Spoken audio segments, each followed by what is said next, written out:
Welcome. Thank you for being here today on this first day of the legislative session and standing together and fighting back.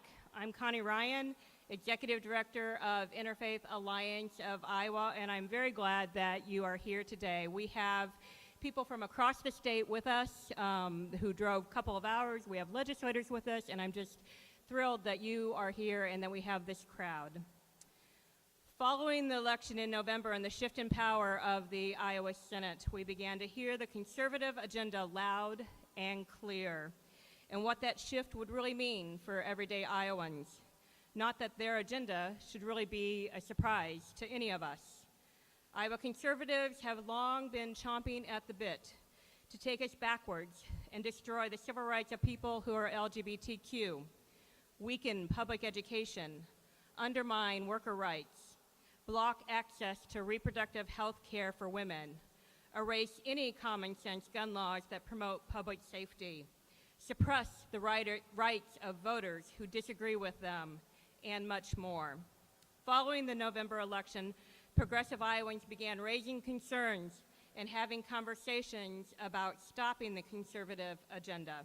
How will our voices be heard, and how will we empower Iowans to raise their voices as well? And so, organizations that represent thousands upon thousands of hard-working Iowans and a spectrum of issues of concern to Iowa voters have committed to work together, standing together and fighting back for everyday Iowans. Joining our power and working collaboratively, we are standing together with our union neighbors, standing together with public schools and public school teachers, standing together with working families, standing together for gun safety, standing together to protect Iowa's environment, standing together with women, people who are LGBTQ, and with racial, ethnic, and religious minorities. And we are fighting back against the legislative attacks we know are coming in the months ahead. Interfaith Alliance of Iowa Action Fund is one of those organizations that has joined the effort to stand together and fight back. We will do so on a broad spectrum of issues. One issue that is of grave concern to us and others in the coalition is legislation we know we will see this year that will allow religious exemptions for some people to not follow laws that they claim interfere with their religious beliefs. Religious freedom is vitally important in our democracy and our state. The U.S. and Iowa constitutions clearly protect our individual rights and how we choose to practice our own beliefs. However, our laws are also important, and we have a shared commitment to follow the rule of law. Religious exemptions are created to allow people to pick and choose the laws that they want to follow and to impose their religious beliefs on other people. We want to put lawmakers and factions with this extremist ideology on notice. Business, large and small, will stand side by side this session with the civil rights community, labor, and the progressive religious community to say no to their extremist agenda that is not in the best interest of Iowa. In Iowa, religious freedom is our personal right. However, the right to hold and express a religious belief does not exempt someone from following the law and should never mean they can exert privilege and infringe on someone else's religious or civil rights. In other words, your right does not trump anyone else's rights. One action that you can take this session is to attend Moral Mondays, Iowa, each Monday, beginning January 23rd. And there are sheets of paper on the chairs and around that give you some idea of various actions that each of our speakers is going to talk about. And so you can see that information about Moral Mondays. In the end, we are using our progressive voices together. We are standing together. We are fighting back. Thank you.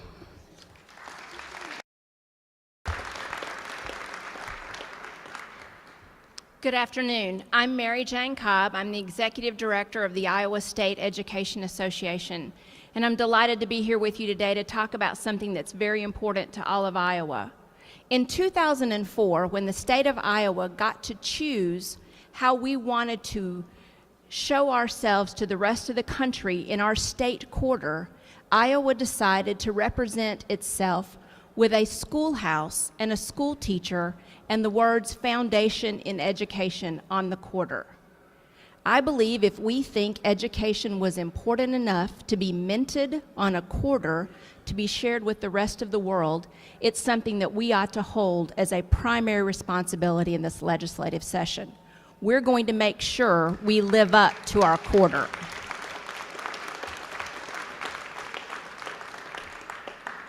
Like you, I saw many of the ads this political season that talked about every candidate's support for public education.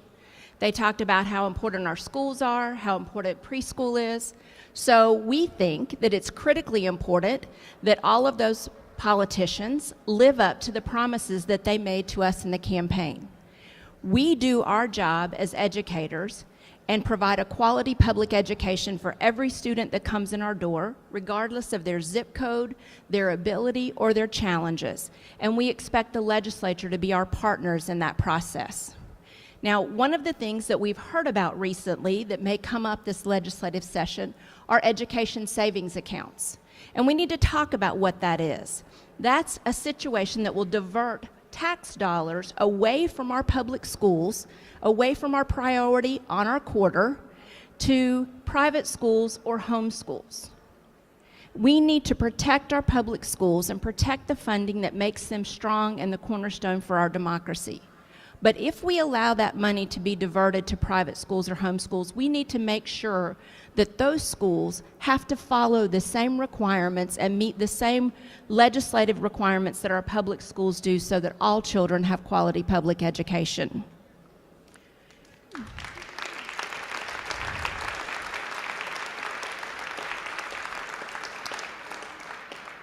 This legislative session, we're going to be attending public forums in every community across the state. We ask you to join with us at those forums. We ask that you would let your legislator know that you support quality public schools because you know that that matters to your life and to the lives of everyone else in the state of Iowa.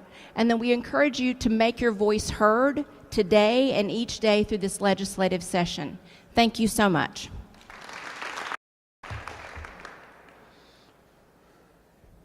Good afternoon.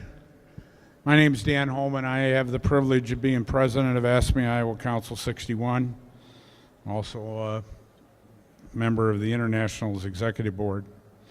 I want to start out this morning with a quote, okay?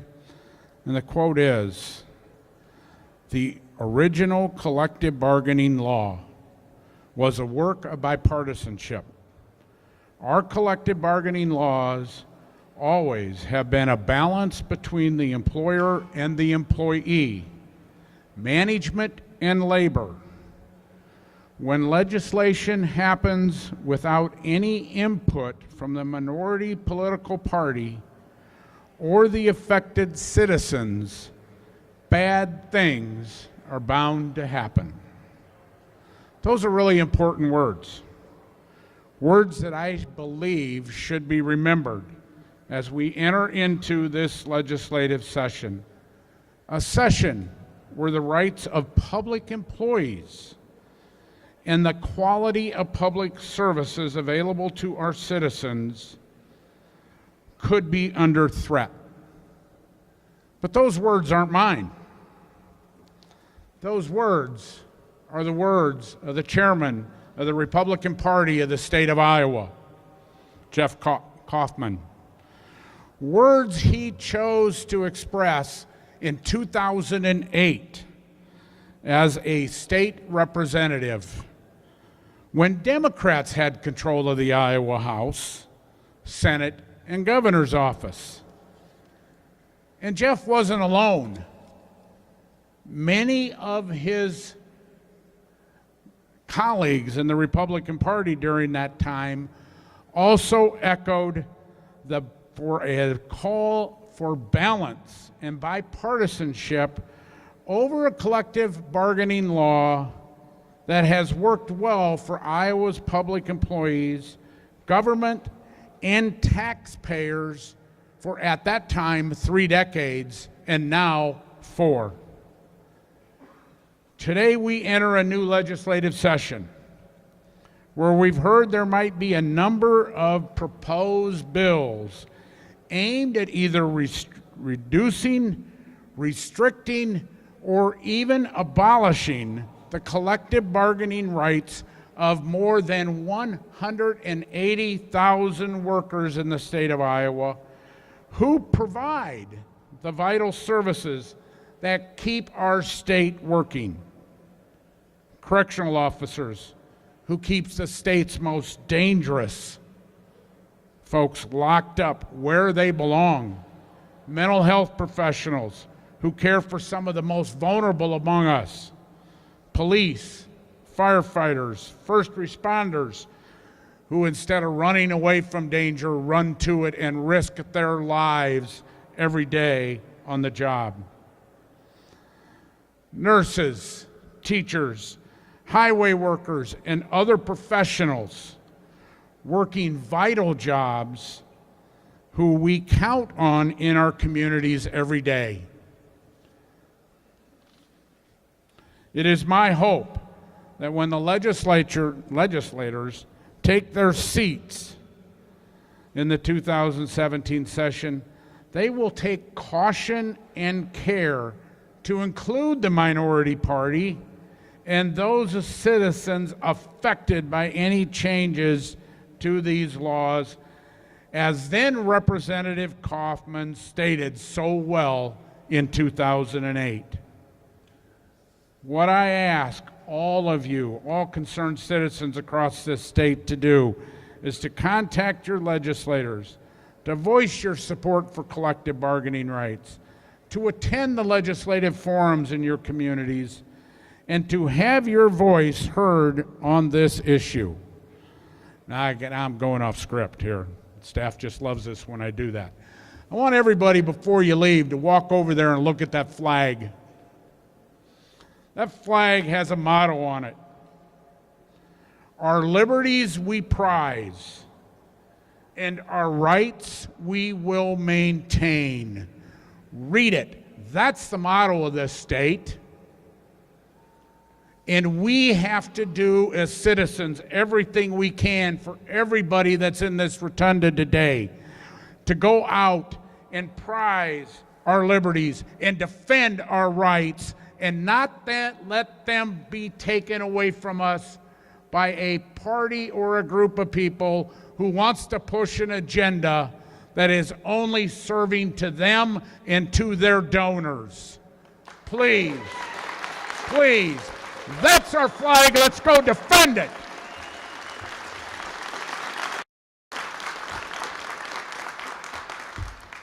Good afternoon. My name is Erin Davison-Rippey, and I'm the Director of Public Affairs for Planned Parenthood of the Heartland. I'm so honored to be here today on behalf of Planned Parenthood and in partnership with so many progressive friends. Today, we stand in solidarity for those who fight to protect voting rights, for access to clean water, fair livable wages in Iowa, the fight for access to the crucial reproductive health care that Planned Parenthood provides. Today's start of the Iowa legislative session is unlike any that we have seen in years. Our session starts in the wake of a national election that has left so many across the country feeling alienated and afraid for their futures. In Iowa, our state has shifted from a fair and balanced state government to one that is controlled by right-wing extremists. These lawmakers are eager to enact a dangerous agenda that threatens the health, safety, and livelihood of so many Iowans. It's clear that anti-women's health lawmakers want to prevent patients from accessing health care at Planned Parenthood. Driven by politics, Iowa Senate Majority Leader Bill Dix is parroting Paul Ryan by declaring that one of his top 4 priorities is defunding Planned Parenthood. House Speaker Linda Uppmeyer said that they will continue attempts in the House to restrict access to safe and legal abortion. Defunding Planned Parenthood would set in motion a health care crisis in our state leaving tens of thousands of Iowans without access to crucial care like routine cancer screenings, birth control, and STD testing. Cutting access to Planned Parenthood would prevent thousands of Iowans from accessing the health care that all people deserve, regardless of their zip code or income. According to the Des Moines Register's 2016 poll, nearly 3/4 of Iowans, 74%, support public funding for Planned Parenthood. The public funds that are supported by that 74% of Iowans, those are the same funds that are under attack by lawmakers upstairs. Clearly, they are defying the will of their constituents. We are here and we will be here every single day fighting on behalf of patients and the majority of Iowans who support Planned Parenthood. Our hope is that Senator Dix, Speaker Uppmeyer, and other lawmakers abandon their dangerous agenda and finally listen to their constituents. Our hope is that they will work to protect access to health care for the women, men, and families in Iowa. Today, we ask you to stand in unity with us at the Women's March here at the Iowa Capitol on January 21st. This march will send a powerful message that we refuse to let this country dial back the clock on women's rights. There are more details in the sheets that were on your chairs, and we invite you to join us for that event. Finally, thank you to all of the organizations and supporters that are here today. We are absolutely inspired by your vigorous support of progressive priorities in Iowa. We will stand together and fight for access to sexual and reproductive health care, no matter what.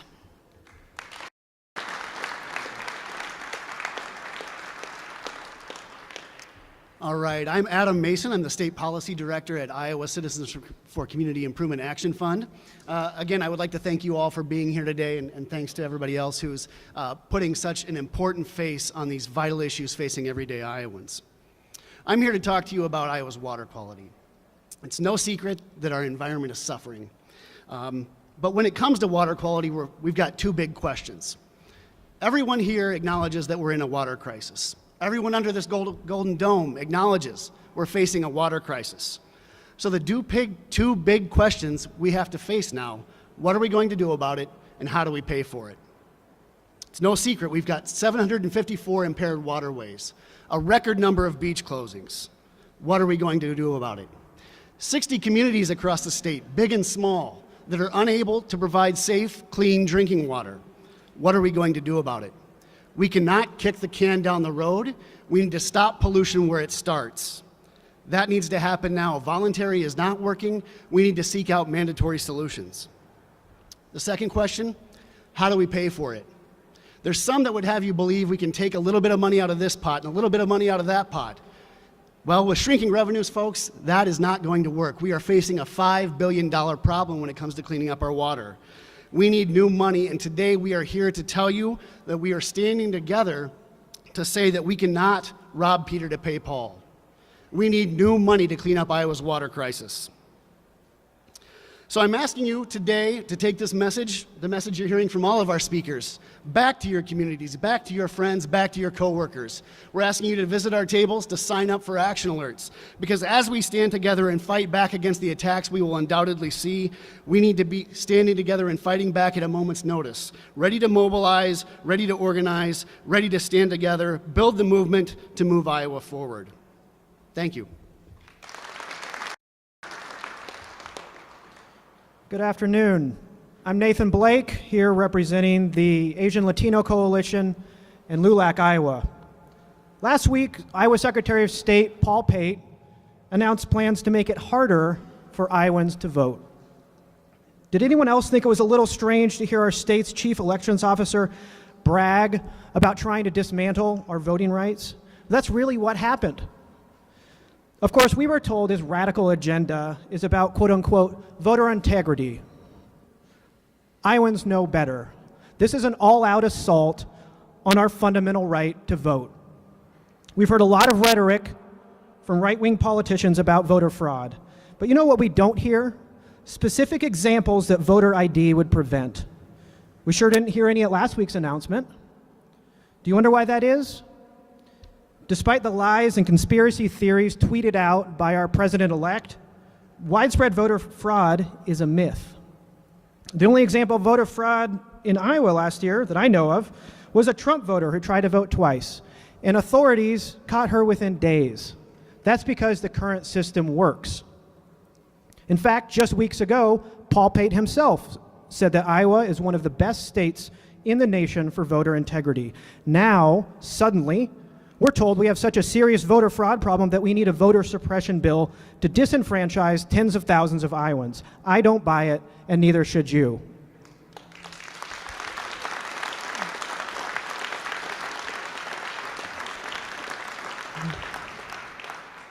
Of course, voter ID isn't the only proposal they put on the table. These ideologues want to make early voting and absentee voting harder too. Why?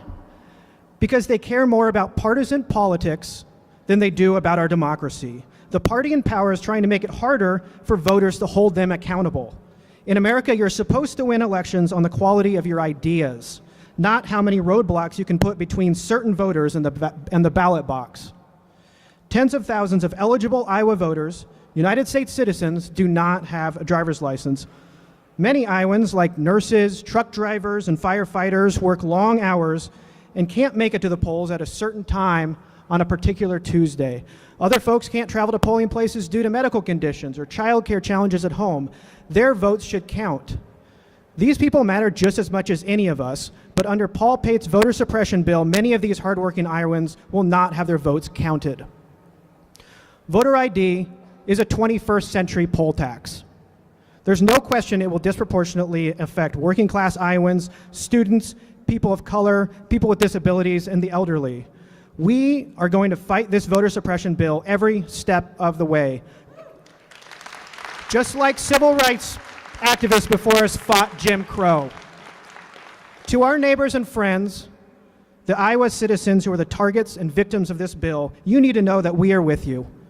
The people up here with me, the organizations we represent, we've got your back. And to the Secretary of State, legislators, governor, and the soon-to-be acting governor, you're on notice that we will keep fighting for our democracy. We will keep fighting against voter suppression. We will keep fighting to make it easier, not harder, for Iowans to exercise their fundamental right to vote. And we're not going away. Thank you. My name is Charlie Wishman. I am from your state, AFL-CIO, and I have the easiest job today. All I have to do is ask, are you ready to stand together and fight back? Because thank you. Behind me and these leaders here, you couldn't ask for better advocates in this state to help fight off these attacks. But we're more than just the people in this room. We're seniors, we're kids, we're teachers, we're moms, we're dads, we're nurses, we're firefighters, we're citizens who need health care. We're people who care about the environment. We care about jobs too. We are people who want to move Iowa forward together.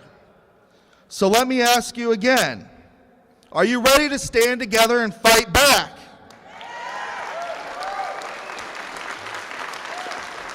And that starts by doing what every single person up here said. Write to your legislators, call them. Go to the coffees, go to the forums, go back to your neighborhoods, go back to your communities, create those connections with people that you may not have talked to in a long time. We need to rebuild a progressive coalition to move Iowa forward together. One of the other ways you can do that, Jake, where are you? Jake, back there, has got sign-up sheets where you can say, this is what I'm comfortable doing, this is how I am willing to stand together and fight back. Lance, raise your hand, please.